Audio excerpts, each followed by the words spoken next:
असं म्हटलं जातं की जिथे विज्ञान हात टेकतं आणि जिथे आध्यात्मिक ताकद निर्माण होती. बाळू मामा नक्की कोण होते? देव हा कधीही आपलं रक्त पाठीमागे ठेवत नाही. पापमोचनी एकादशीला मामा स्वतः अवतरणार आणि जगाचं पंचांग वाचणार.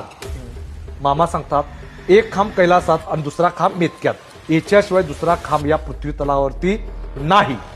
मामा योग रूपानं माझ्या देहामध्ये प्रवेश करतात आणि ती जगाची भाकणूक सांगतात.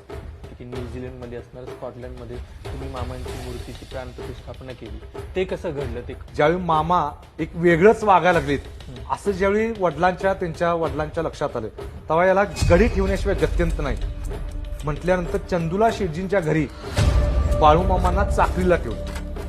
मामा जन्मे धनगर परिती शेषाचे ते अवतार. तुमचं आणि